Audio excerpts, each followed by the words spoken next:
Good afternoon, everyone, and welcome to Humanities Montana's virtual panel on the purpose of protest. My name is Randy Tanglin, and I'm the Executive Director of Humanities Montana.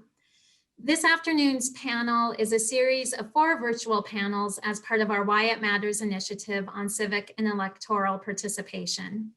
Humanities Montana is, of course, a nonpartisan organization. The high registration and attendance at today's panel indicate that the humanities have so much to offer our diverse and pluralistic democracy.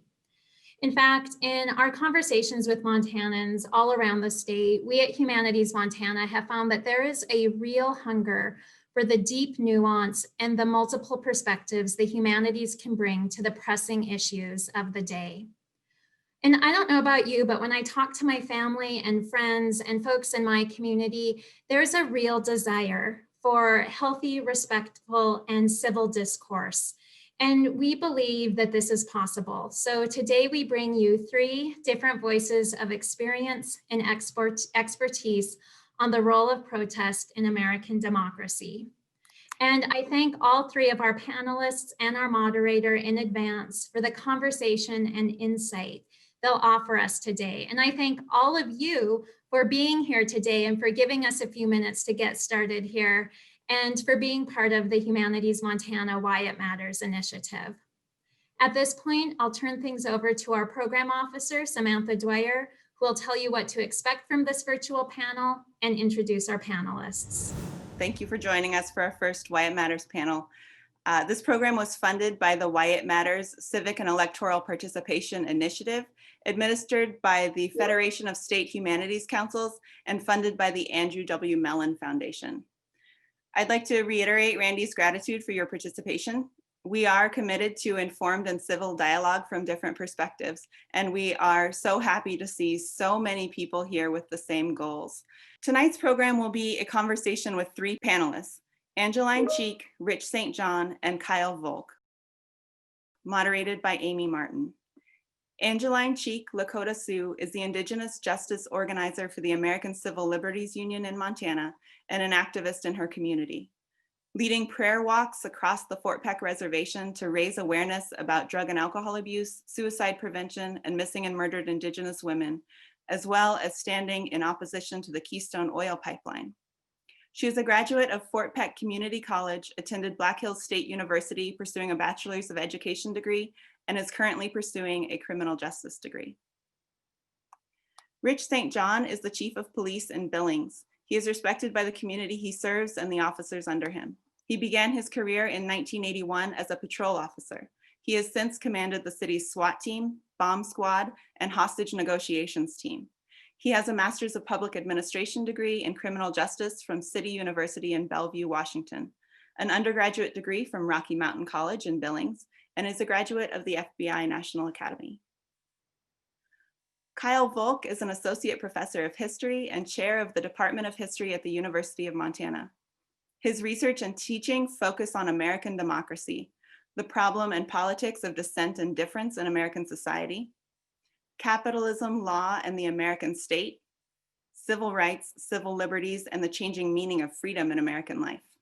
His award-winning book, Moral Minorities and the Making of the American Democracy, explores struggles over minority rights that developed out of conflicts over race, religion, and alcohol in 19th century America. Our moderator for the conversation with these 3 amazing panelists is Amy Martin.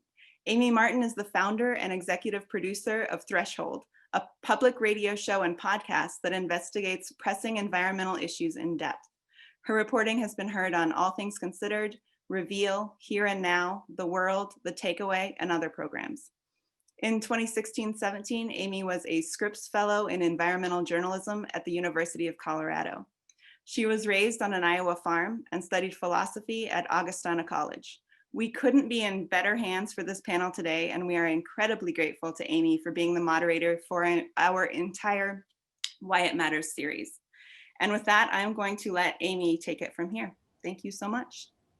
Thank you, Sam, and thank you everybody for being here. Thanks so much to our panelists. Before I launch in here, I just want to kind of set the stage by saying what I think we probably all know, but is kind of worth repeating, which is that The First Amendment guarantees our right to peaceably assemble. And so the right to protest and the purpose of protest, the need for protest, is embedded in our Constitution, going all the way back to that First Amendment.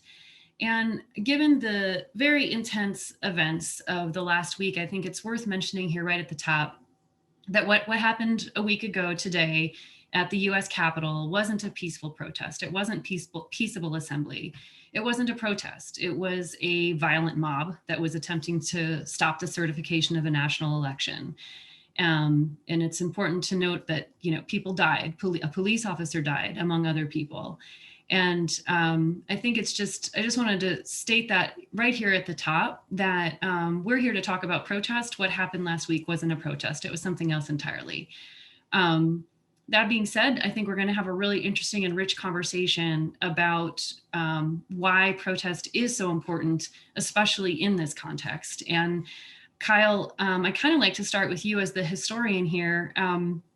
My understanding is that the framers of the Constitution were actually very aware of and very concerned about violent mobs, such as what we saw play out in DC last week. And that's actually part of the reason why they embedded things like freedom of speech and right to peaceable assembly into the Constitution, to try to make places for people to deal with their frustrations that didn't involve violence. So I guess I have a two-part question for you. A, do I have that right? And B, what kind of lived experiences did the framers have that led them to make the right to protest such a fundamental part of what it meant to be an American?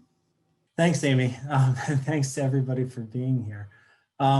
So two-part question, love this. So first part, I think you're asking whether or not you as a citizen have a right to peaceably assemble to protest injustice. And I'd like to think so. Actually, what I was asking is did that right that was embedded into the First Amendment, into the Constitution, did they put that in there in part because they were trying to prevent things like the violence that we saw last week? Is there a connection between prevention of mob violence and this right to peaceable assembly? Yeah, I think so. And there's a lot to say on this, but let me start out by saying, I think that the framers, and that's a contested term in and of itself, but let's just go with the constitutional framers of the Madison, Washington ilk. And let's say for them, they really had an ambiguous relationship with the people, maybe surprisingly so. On the one hand, they were fearful of democracy. They were fearful of democracy because of its historic tendency to become something else, to devolve into mobocracy. I think they would have looked at the events of last week and said, that's exactly what we didn't want to happen. An angry mob invading the business of politics and government, spurred on by a demagogue, with clear autocratic goals, tendencies, and whatnot. That was something they feared very much and made them very kind of, again, ambiguous, worried, concerned about democracy and public assembly. On the other hand, I think we can easily say that the political leaders of the late 18th century wanted to believe in popular sovereignty, the rule of the people, and protecting assembly, peaceable assembly, was a way that they thought that the people could actually take part in government. The constitutional framers and founders, they'd gotten together in colonial legislatures, in town meetings, in Sons of Liberty meetings, in Stamp Act Congresses, in the Continental Congress, and eventually the Constitutional Convention.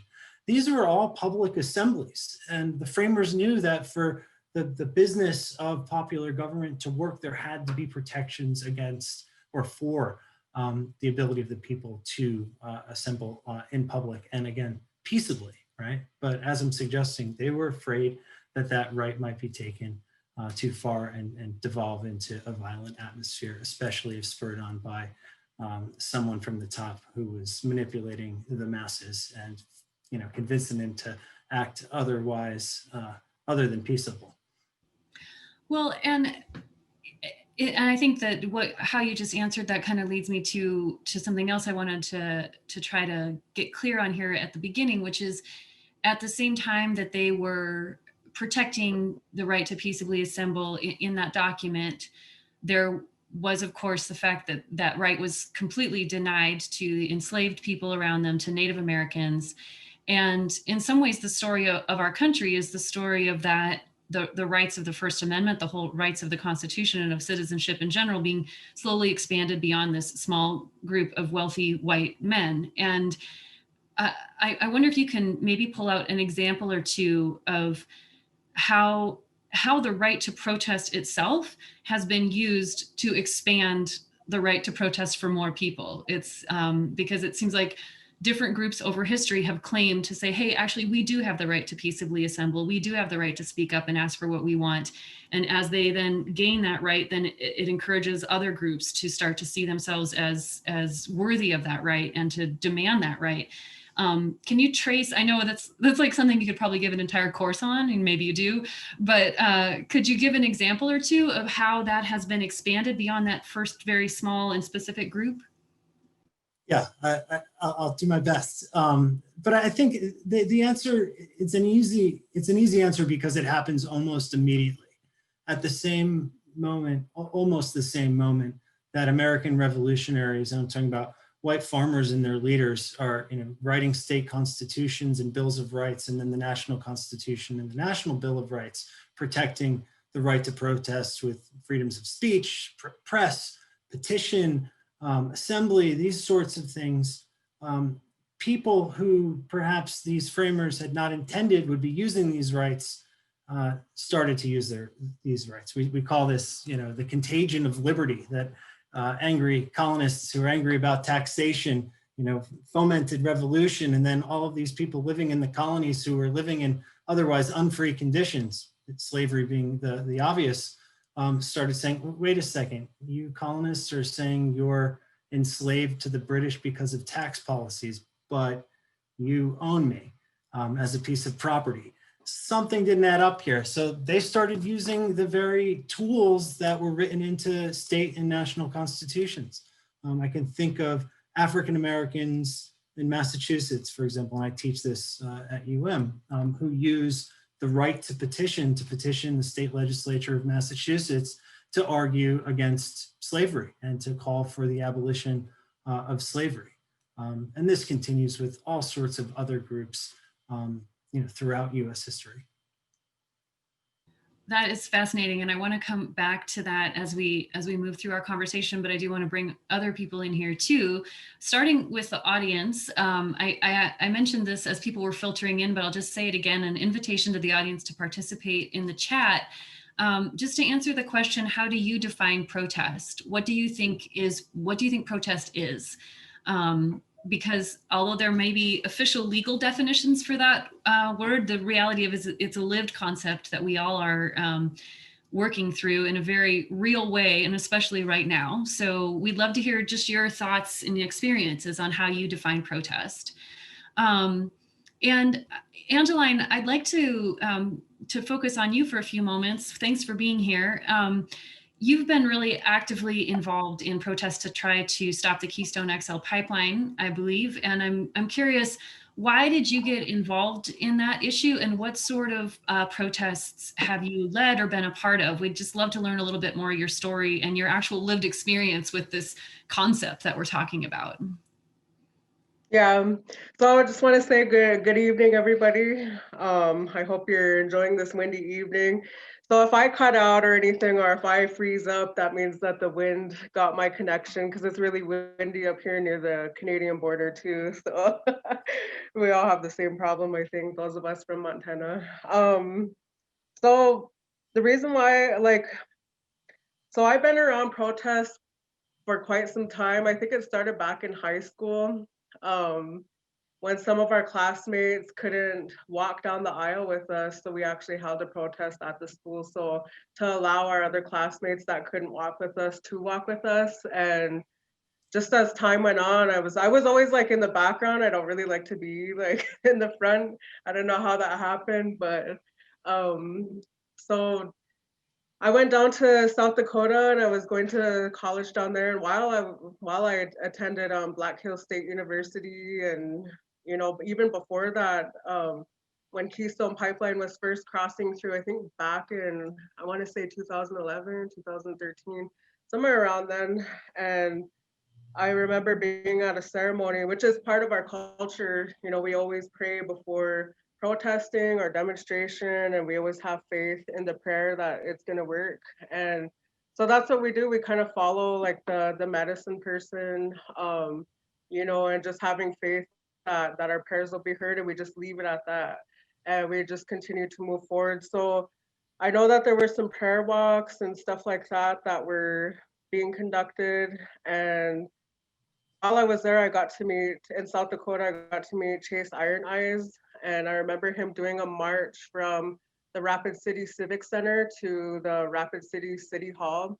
And I was involved in that one, but kind of in the background. And then I was just supporting them on the social justice. And, when they were fighting, I think it was, they were having a protest for unity so that law enforcement officers, so for the police brutality to stop. So I was also involved in that.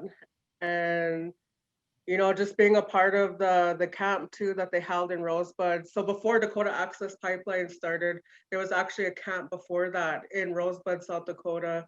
And we used to take food over there. They used to have ceremonies like every weekend and sweat lodges. We go in there and we pray.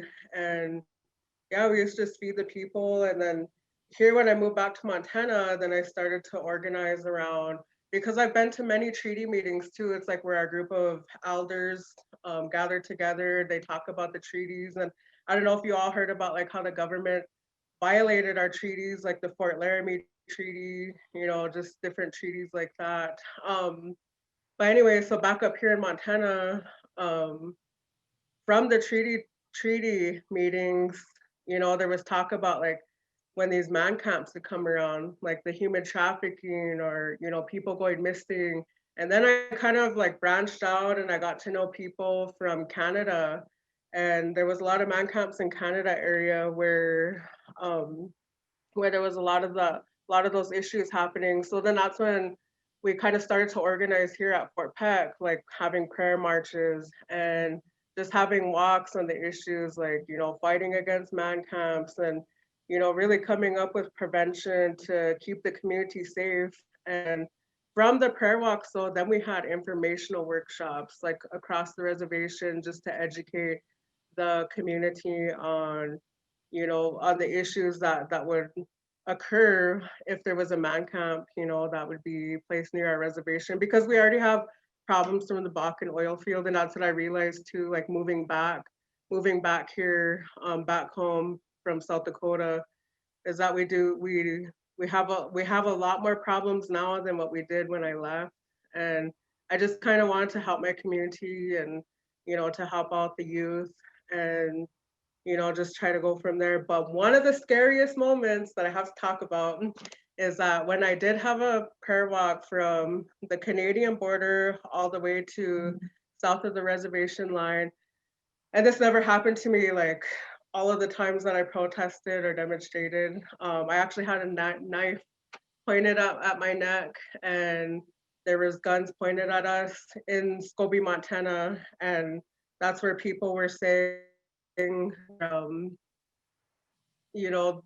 let's scalp all these Indians, and and they were just let's kill them all. And that was like the most traumatic experience that I had, like demonstrating. I never had that before, because all the other times everything was just peaceful and collaborating with law enforcement and letting them know what's happening. And the local law enforcement is pretty, they're pretty fair. And sometimes they always congratulate me, or if they see me walking down the hallway, I know Captain Summers is always like, oh, here comes Angeline.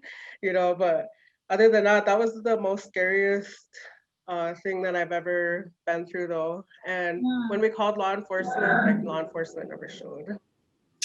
Can I just ask a little bit more, just so people can understand what you're saying. So you were walking through the town of Scobie as in like a group of protesters when you encountered this resistance, or?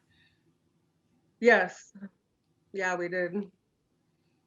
Wow. And So yeah, but has that affected your desire to continue protesting in any way? Has it made you want to protest more in rebellion to that, or has it made you afraid to protest? no, I just continue to move forward, and I pray for those individuals who did that to us and who followed us all the way till we got to the reservation line. I just pray for individuals like that they could find peace in their mind and heart, to not be that way, because we had faith in our prayer, and that's why we carried the pail of water. Because to us, like we're always fighting for our natural resources, and we're always fighting to be heard all the time. So I mean, to us, it's nothing new. And normally, like we're just kind of strong because we're used to that, and it happens quite all the time. But I never had that happened to me before where somebody actually put a knife near my throat. So Yeah, it must have been absolutely terrifying. And that actually kind of leads me towards another question I wanted to ask you, which is, as we were talking about with Kyle, this right to protest is not something that was actually granted to all people in this land in the Constitution.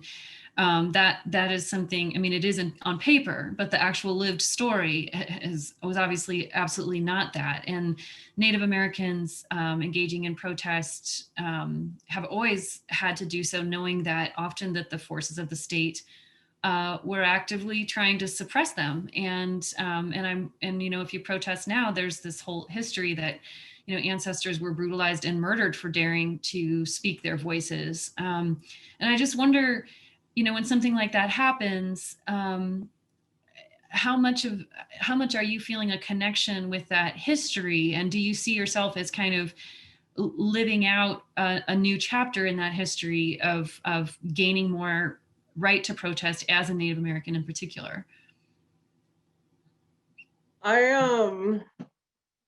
I remember like all of the stories that I heard when I was a little girl growing up, just from elders in the community. And then that's one of the things too, like before I even demonstrate or anything like that.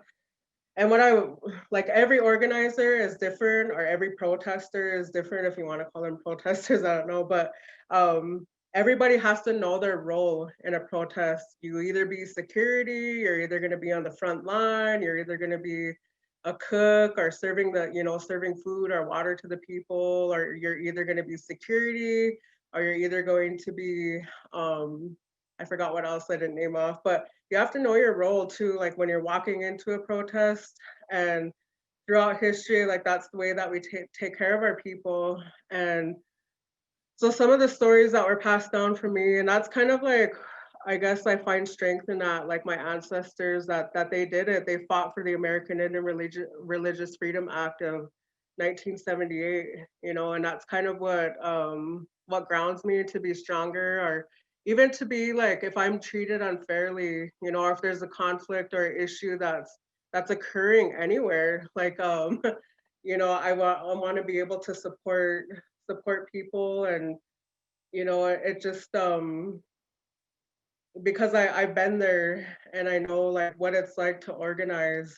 And when you're organizing for a protest or having a protest, sometimes like in Standing Rock, for example, there was a lot of people, and a lot of the main organizers could not control what's going around. So as an organizer like of a protest, you want to know like who's there, or what group is coming, or what are their intentions, because if they're not going to have the same intentions as you, then you better watch them, or have security watch them extra closely to make sure that things don't get out of hand. But like a huge protest like Standing Rock, it's you really can't do anything. I mean, like I guess like just being on guard and finding out like what groups are there, and what their motives are.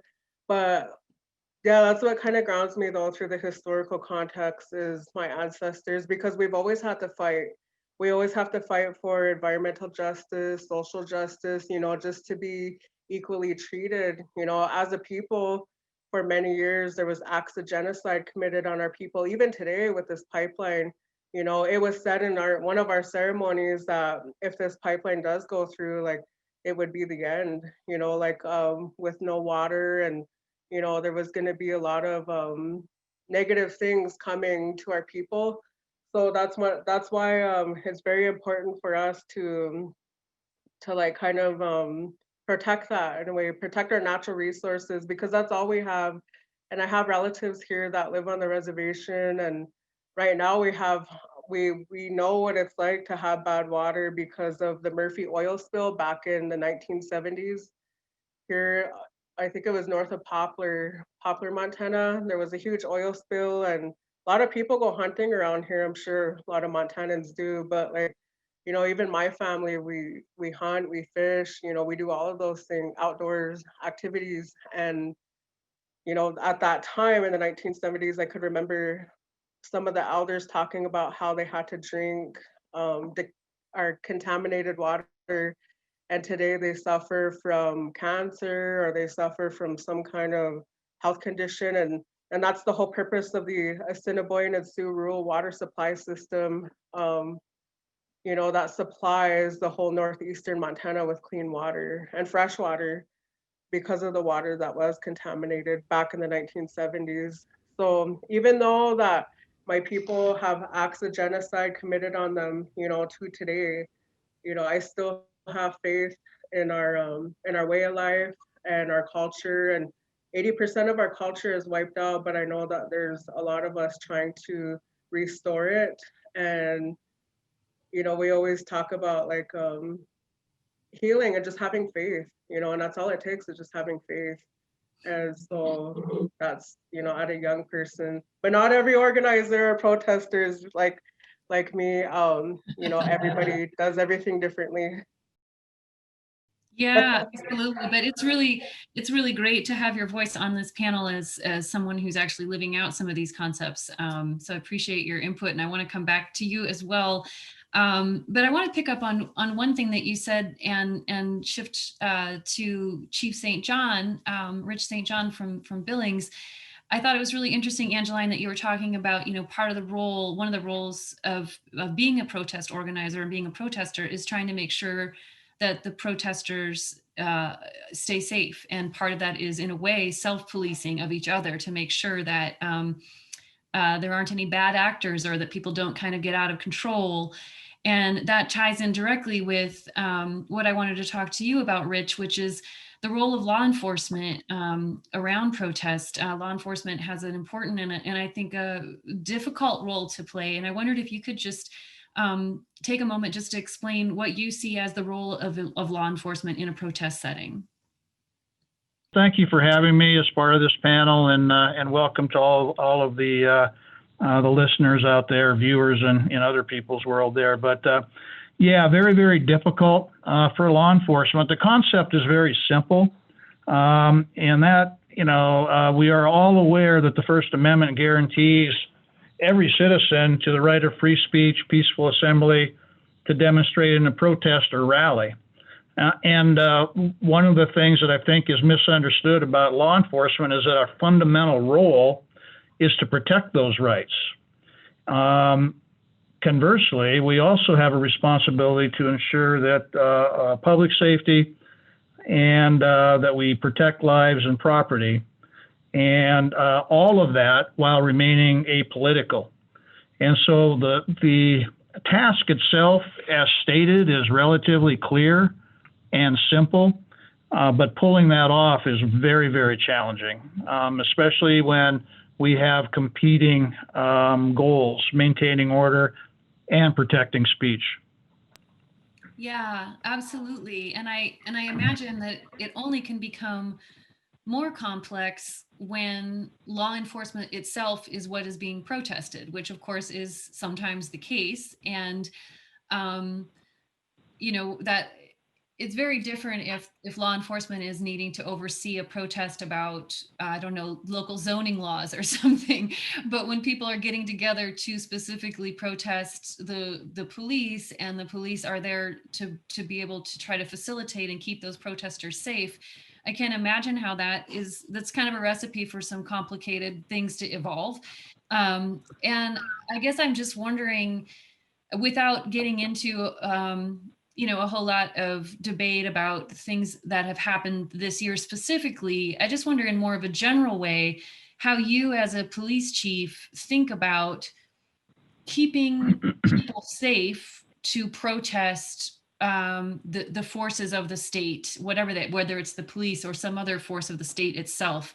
Do all the same rules apply, that you have to be able to facilitate and keep those protesters safe, or how does that particular type of protest get managed for you? Yeah, good question, Amy. Very, very difficult, and certainly something that we're seeing playing out right now. The law enforcement is the most visible branch of government that people see, and we're the most accessible. And that holds true for protests, especially if we have officers out or if you're standing in a line. Certainly, it makes it more difficult for officers when the protest, whether it's a political issue or a government action, is directed or a result of law enforcement actions. And so we train and work very hard with our officers to make sure that they, understand that what people are angry with is the institution and what they represent, not necessarily them personally. And so you really have to have thick skin, because you do get a lot of nasty comments, insults, profanity. That is all part of it. And it's certainly protected speech, and people are entitled to their right to have their opinion. Where things change is when we start having violations of the law. That's where we take action. So we're really not looking at policing speech. What we are looking at is to make sure that people do not commit criminal offenses, whether it is, vandalism, graffiti, or assault, or, as we saw, basically rioting, looting, all of those things. That's when you're going to see law enforcement take action. That has nothing to do with free speech. That has everything to do with protecting the public lives and property. Well, thank you. And that actually opens up perfectly into a question I was hoping to get maybe all the panelists to weigh in on, and maybe you have some questions for each other too.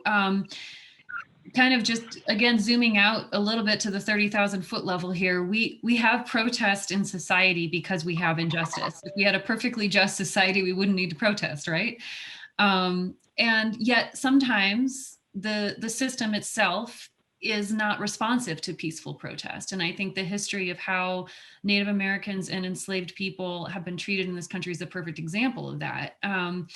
And so then that pushes people in groups into places where they start to have to make choices of whether or not they can ever justify criminal action, whether it's destruction of property or other forms of violence in furtherance of their cause. And I wanted to ask everyone on the panel, and maybe Kyle, since we haven't heard from you for a while, I'll toss it to you first. Can we ever justify criminal activity as part of protest or as an extension of protest? If so, why? And if not, why not? I'm not sure, who the we is in your question, but I can say that people have justified criminal behavior and violence to achieve, the ends of justice as they perceive them, throughout U.S. history. Just classic example would be drawn from the pre-Civil War period in the 1850s, when Congress passed the famous Fugitive Slave Act of 1850, which made it easier for Southern slaveholders to retrieve their enslaved people who had fled to freedom in the North. This was a powerful law that gave the federal government all new power to intervene in the lives of Northerners and made Northern citizens, even if they were hostile to slavery, complicit in retrieving fugitive slaves. Abolitionists, others with more mild anti-slavery leanings, objected. And often, and they protested in a variety of ways, through the vote, through petitions, through the press, through public assemblies, all these things. But increasingly, many leaders, especially leading radical abolitionists, started to consider violence or violent acts or criminal acts as a way to protect free Northern Black Americans who were, arguably held in slavery legally, even though they had left. So, I mean, the classic case of the rendition of Anthony Burns, who was a fugitive slave living in Boston. He was picked up, taken to the courthouse, and about to be sent back to slavery when, lo and behold, abolitionists, Black and white, showed up to try and spring him from the clutches of the slave catchers. And they did this, they broke the law, and a federal guard died in the process. But these protesters thought they were doing right by fighting against the slave power that had taken control of the federal government and was threatening to enslave, as they would see it, all Northerners and make them subservient to the interests of slavery. Wow. That's very important and interesting historical context. Angeline, I'm curious if you've ever been in a situation, I'm not going to ask you if you've ever engaged in criminal activity. Okay, so don't worry, I'm not going to ask that. But, I never did, by the way. But I wonder if you've been in situations with other protesters where you're planning something or wondering what to plan or wondering how to protest, where this question has come up in a very lived way of, should we consider destruction of property? Should we consider something else that's maybe skirts the line of criminality in order to make our point? And how those conversations, if there have been any, how you respond to those questions, not because I don't want to put you into a spot where you don't want any thing you don't want to talk about, but I'm just curious, as someone with the most kind of grassroots experience here, how this has played out in a real way in your life. No, that would be, that wouldn't even cross my mind to be destructive or anything like that. Because it wouldn't fit in with our prayer or like our cultural protocol, of doing things. I know that back in, I can't remember what year it was, but when the Dakota Access Pipeline was first crossing through, Greg Cloud was his name, and he's from South Dakota. And he when he was at the Capitol, he sang a prayer song, but he was arrested and tossed out and surrounded like he was some kind of criminal, and he had nothing in his pockets. But that's just from people not understanding like our cultural protocols. And I think that this is why it's important for people to know, our cultures, like cultural competency trainings and stuff like that. Because when he did get arrested at the Capitol, he was just walked out of there. Compared to like now, what's going on now, like I couldn't even imagine that. But I do know that there is, I seen in the comments somebody put civil disobedience. There is nonviolent direct action that some people do. And the demonstrations that I've organized so far, they've just been peaceful. And most of our demonstrations are like based off of like our cultural way of life with the prayer and having faith. And and having faith in that, we wouldn't need to be destructive, or we wouldn't need to trespass or break property. But like I've seen sometimes though, it's really good though, like to have an ally or a different entity that helps come in and be that middle person to help negotiate with the other party to see what we could come up with if there were nonviolent direct action, just so that all parties know what's happening or what's going on, or all sides kind of know what's going to be taking place. But yeah, so that's what I would have to say. And in a historical context, one thing that I want to talk about too, because the Black community has also been through, the BIPOC community, Black, Indigenous, people of color, we've all been through the same thing. there have been acts of genocide on all of us for quite some years, even still today. And when Martin Luther King, you know, he got the Voting Rights Act of 1965, but that took protesting, that took marching in the streets, you know, and basing everything off of their culture. You know, they had their own faith in the way that they prayed, and, you know, being able to do things without violence. And so it's the same for us too, Indigenous folks. We have ceremony and we pray. And just recently too, we were at the Canadian border, and you know, we started off with a ceremony, and we had the elders there of our community, and they started off with prayer. We had faith in it. We moved forward and then continued on, and you know, so that's basically it. Yeah, I hope that answers your question. Absolutely. Yeah, I really appreciate it. It very much does. And Rich, I'm curious about, from your perspective, you must have seen all kinds of different protests and had to train others, I'm imagining, in how to respond to them. Do you think that there's ever a time when criminal acts and vandalism, assault, trespassing, these types of things are justifiable? And if so, when or why? And if not, why not? Yeah, in my opinion and my experience, it is not justified, especially in Montana, where we pride ourselves on cooperation and conversation and coming to compromise on things, regardless which side of things you stand on. Going back to the events all summer long and then leading to the Capitol this weekend, violence is a major detractor to the main message. And after a while, that's all that people focus on, and you lose the message, you lose the momentum, and people are only seeing the violent acts, the assaults, the looting, things of that sort. Obviously, I don't want, and I don't, endorse any type of criminal activity. That would kind of be, an oxymoron for me at this point.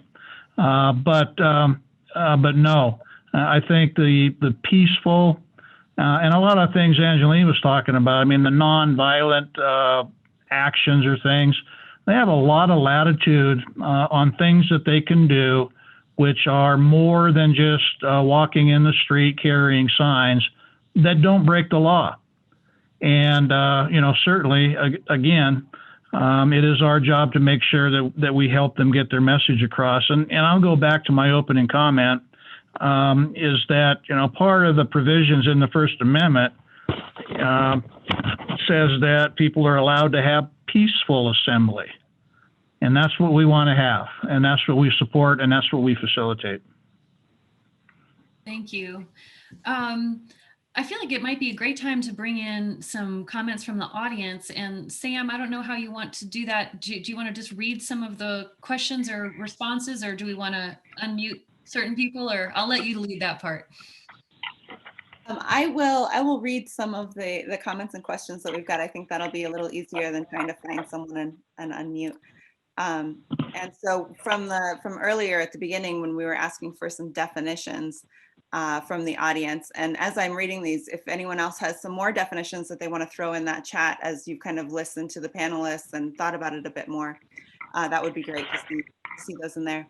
So Marissa said, to the query posed earlier about what is protest, protest is a means of pushing and testing our conceptions and limits of justice as active agents in the process of living or striving toward justice. Protests can happen in various forms, individually, in organized or unorganized group form, as violent or peaceful. And I think it's interesting to think about protest as an individual, so that it's not always an assembly, but how do you protest as an individual? Brian says, nonviolent public expression of opposition to policies or actions by public officials or lobbying groups. So there's another definition of protest. Yvonne asked, I think this was a question, or a question she had about free speech more than protest specifically, but what about threatening a US senator, such as "we are coming to your house," free speech or a criminal threat on a public figure? Does anyone on the panel, or Amy, do you want to respond to that? question from Yvonne. It's a fantastic question, and I think it is actually something we should grapple with if we could, because I think some people would say that's protest or that's covered under free speech. I am not a free speech, I'm not a First Amendment lawyer or a lawyer of any kind, but I'm curious, maybe Rich, since you might have the most criminal justice training at this point of everyone here, what do you think about a comment like that? Is that protest or free speech that should be protected? That would not be. That is a direct threat to injure, kill somebody, or do some damage. I'm not saying it would end up in an arrest, but it would certainly warrant a investigation, follow up, and contact. When you're threatening a U.S. senator, you're going to be into U.S. statutes. If it's something here stateside, it'll be Montana Code annotated, and you cannot threaten people here in the state. That potentially could be a criminal charge. Interesting. Is there maybe one or two other questions from the chat we could throw out? I've got more of my own, but I'm curious to hear what the audience is thinking. Kathleen asked, what about the responsibility of citizens to protest when they see specific or systematic injustices? And that's, I think, a really interesting question about responsibility. Yeah. Do any of the panelists want to respond to that? Protest not just as a right, but a responsibility?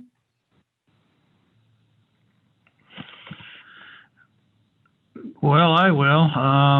This is Rich again. And just in the real myopic world of law enforcement and the police department here, I hope that our citizens will point out, bring to our attention things that they think we're doing wrong, things that we think that we may improve on, and that goes back to the individual protest rather than a group. And so it all goes to holding your government accountable, and I would expect that. As a matter of fact, the citizens of Billings are pretty good at protesting things we do or don't do, and holding us accountable. Interesting. Kyle, yeah. Yeah, the only thing I'd add is, I can go on the normative record here and say I'm comfortable with saying that, protesting injustice should be a responsibility, a duty of citizenship. I think that's fair. I think we need to give citizens wide latitude in the methods they choose to protest. I'm thinking about all of the money that's walking away from Trump and Trump supporters these days. And that's a significant act of protest. If you choose not to, if you choose to boycott some company that supports politicians' policies you don't like, I think that's a great act of citizenship where you are engaging in protest in a particular way. Interesting. Angeline, do you want to weigh in on the idea that protest is not just something that's a right, but a responsibility? Do you feel a personal responsibility to protest yourself? In some ways I do. I just kind of, if I'm at a place or a time, if I'm at the right moment in time, I'm kind of that person. Like if for this march, I know there's a march coming up in Billings in a few days or next week, but like if I was in Billings and if I seen it happening, then I would, go and join them and, just feel like just to be there for support or something like that. And for for protecting our natural resources, yeah, I would say it's responsibility. Are there other questions? Again, it's up to the individual though too, how they feel about it, because not everybody is alike and everybody kind of likes to show support in different ways. Yes, exactly. I think that's interesting, thing to bring out, that we're kind of talking about protest in terms of public protest and marches and demonstrations and things, but there's also protesting like letter writing, or as Rich was saying, just, directly letting your local, elected officials or public officials know what you think. And Sam, is there another question you want to pull from the chat? I love hearing from the audience. There's some chat in here about theater and protest and how they intersect. And I'm not going to read the whole thing, but people can look in there, and there's already some conversation around that. But one thing that Mark asks is about knowing your audience and considering what is effective. And I think that that's an interesting thing to talk about, is when we say, what is the purpose of protest? And then how do we know if that purpose was achieved, if that was effective? Yeah, thank you. It's actually one on my list of questions, is to just find out from the panel if they think in general protest works. But maybe before we ask that in a more general way, let's think about Mark's question, and maybe you could talk about, either in your own experience or things that you know from history, protests that have been very effective that might not be what we typically think of when we think of protest, or times that you've lived or seen protests that were extremely ineffective, and like what makes an effective protest. And Kyle, I'm going to pick on you first. Thanks, Amy. Anytime. What makes an effective protest? I mean, God, my mind is racing all over the place. I mean, I'll start off with one ineffective protest, and then let Angeline and Rich jump in, and I'll think some more. But I mean, I think leaving the political discussion is often a form of protest. And I'm thinking of Southern slaveholders who decided to secede from the Union because they didn't want to fight the battle to protect slavery and democratic politics anymore. That was a protest. They lost, which is to say their decision to leave the conversation resulted in the death of slavery. So that's one to start with. That's really interesting. I'm really glad you brought that out and started with that, because I don't think we often, you're right, like just by opting out, by refusing to continue to engage, was their attempt to basically kind of stake their ground, and it didn't work out so well. What about Angeline or Rich? Can you think of examples in your own lives, or that you just know about protests that were especially effective or ineffective, and what made them that way? Yeah, so like what I was talking about earlier too, like the American, well, I don't think I've mentioned them, but like the American Indian movement is well known, and Indigenous, all over. So what they fought for was our cultural religion, so that we could have our ceremonies, because at one time our ceremonies, like we couldn't have sweat lodge, we couldn't have a lot of ceremonial things. And because of the longest march, like in 1972, it was the Trail of Broken Treaties, and it was the longest walk, I think roughly about 3,200 miles. There was a lot of people and it was all different people too, like even some white people joined in, and they marched to Washington, D.C., to the Washington Monument. I think Jimmy Carter was involved in that too. But anyway, they ended up marching right to the monument without no violence or anything like that. And they were able to have smoke the chanupa. I don't know if you guys see that, like the pipe. A lot of Native Americans, it's really sacred to them. And that's why sometimes too, there's a lot of controversy on that, because when you're given that, I mean, it's a whole thing in itself, but cultural appropriations and stuff like that. But that's something that worked out back then, because they were able to pass the American Indian Religious Freedom Act, in 1978.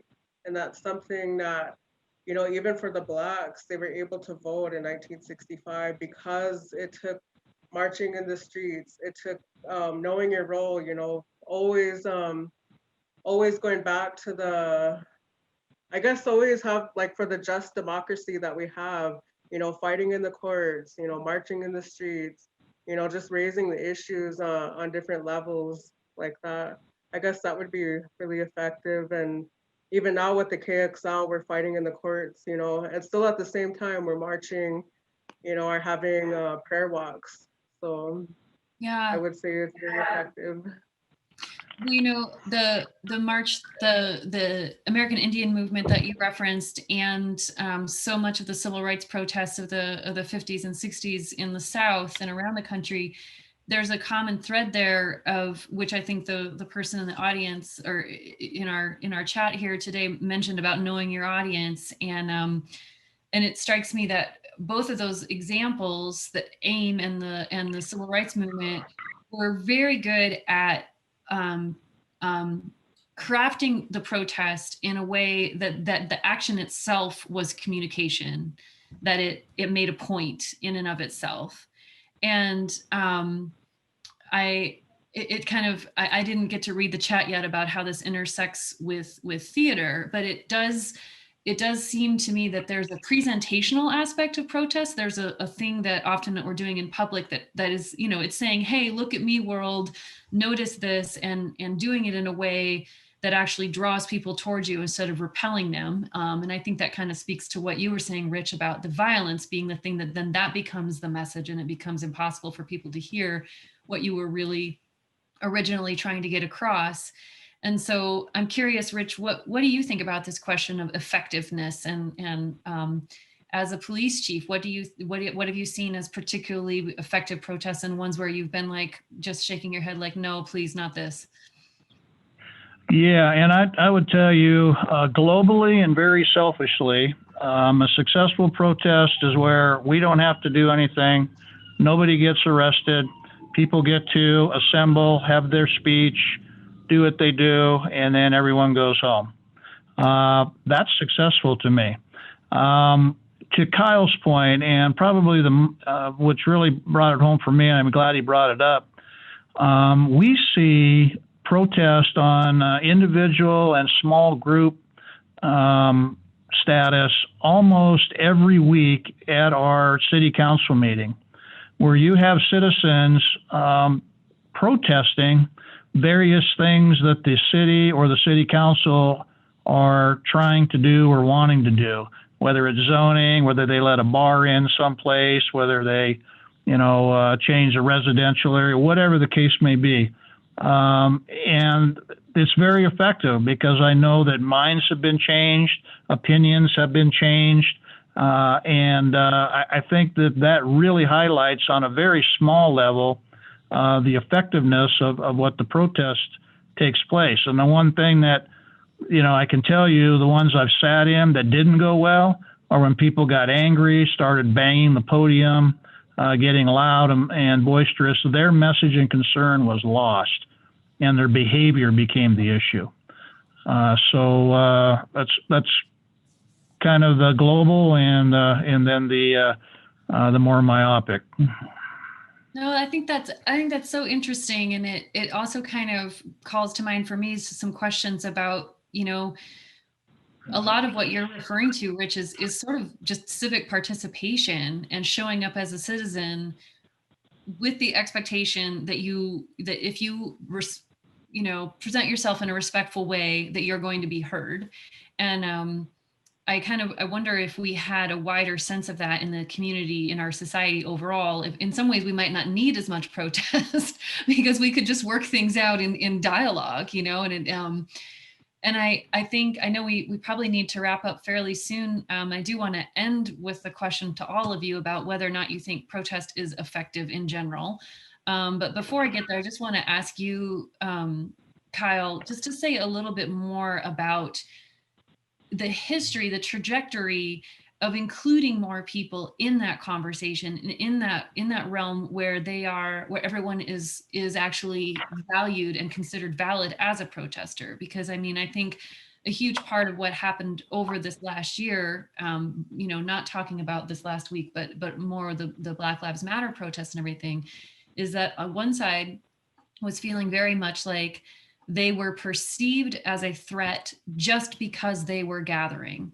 And I think, there's a reason for that, because historically a lot of people of color have been perceived as a threat and were not granted the right to protest. And so how can we expand that space so that more people truly feel safe in their right to protest and are afforded the same rights and privileges as everyone else? And I'm glad to answer, but I'd really like to hear what Angeline would think about that. I was going to get to all of you. I was starting with you. Sorry.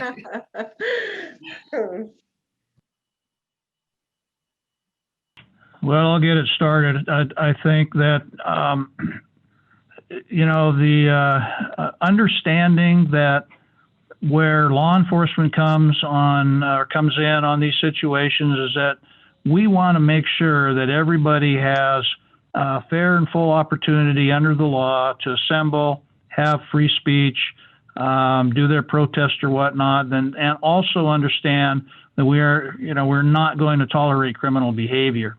And so if everybody understands those ground rules, and we go to great lengths when we can to meet with organizers to let them know that we are there to help them in protecting what they're doing from anyone that might come in and cause problems, but we also need their help to make sure that we don't have any criminal behavior.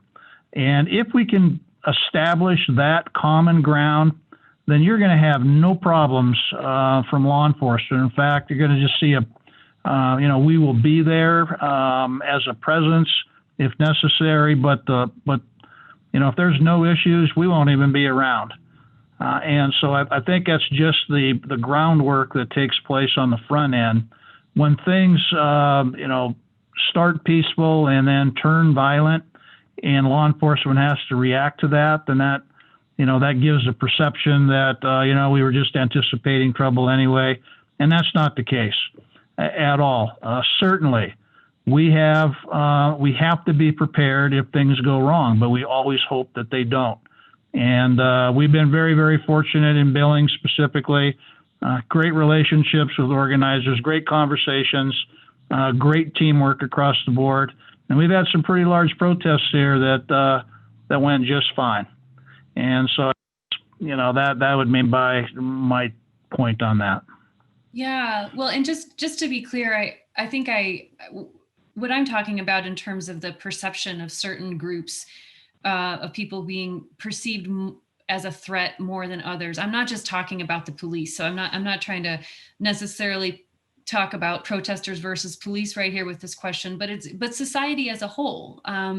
There's a reason why when Black, Indigenous people of color gather,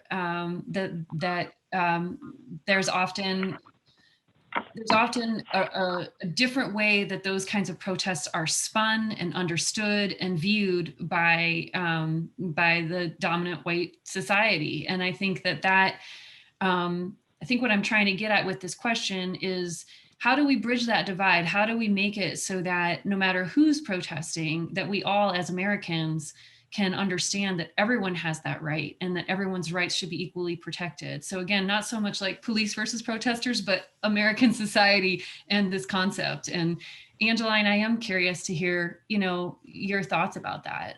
Yeah, I was just gonna say I could speak from my perspective on well, like for example, like on the recent events, that happened at the Capitol. As a BIPOC person, being Indigenous, even talking with different Black friends and things like that, I do know that if it were us going to the Capitol, or if we were to do that, we would be faced with tear gas, rubber bullets,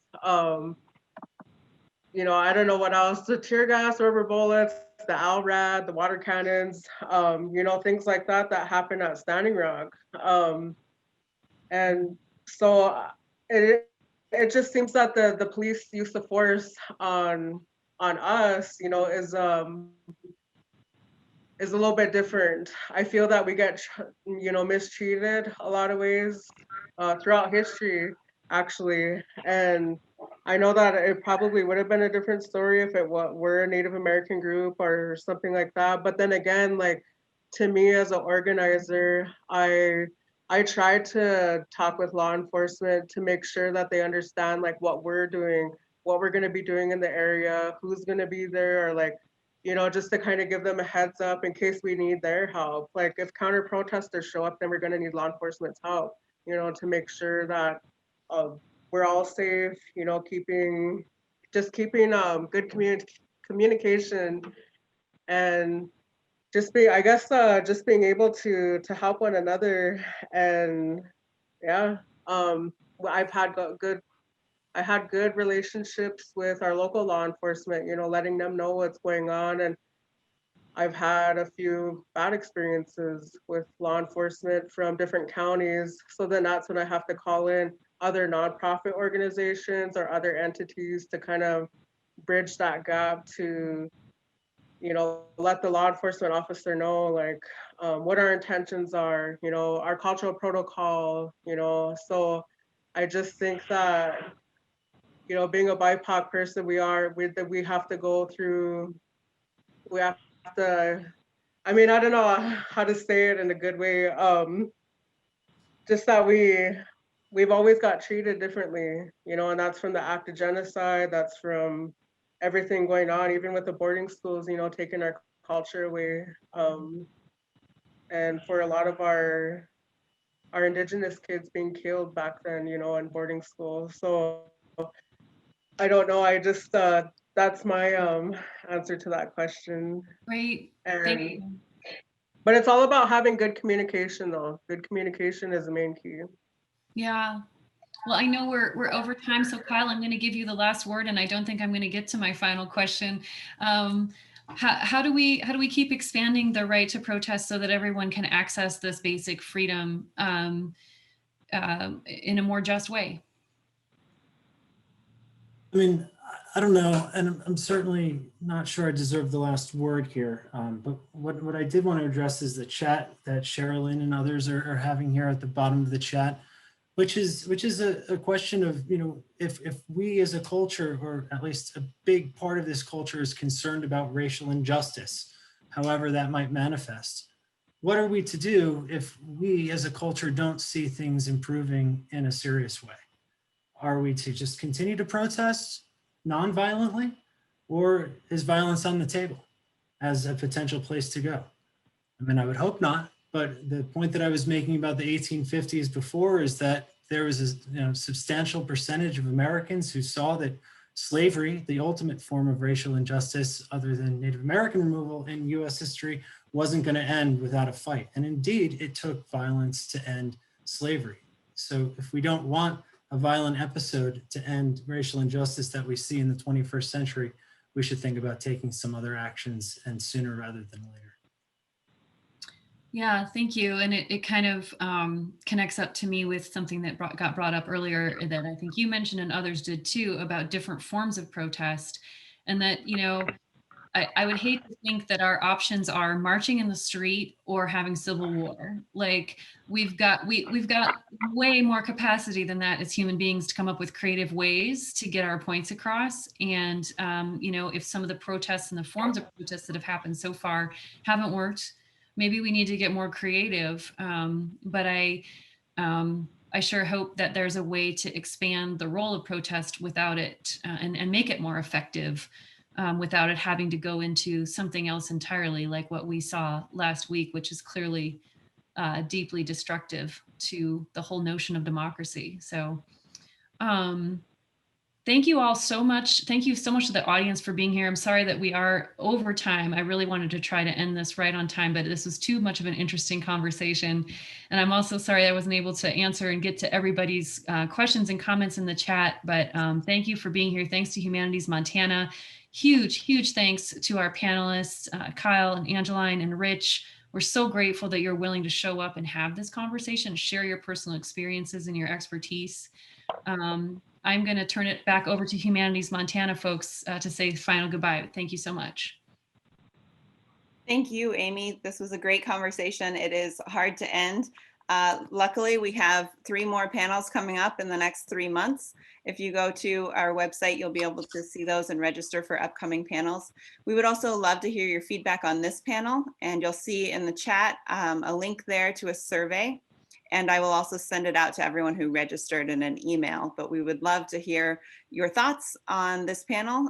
We would love for you to register for the next panel, which is Our Rural-Urban Political Divide in Montana. And we're going to drop that link in the chat as well. And finally, if you were moved by what you heard today and would like to make a donation, there will be a donation link to Humanities Montana to continue civil conversations like this into the future. Thank you all for being here. Thank you to the panelists. I'm seeing people leaving now, so we're going to kind of stay here until the very end, but thank you so much.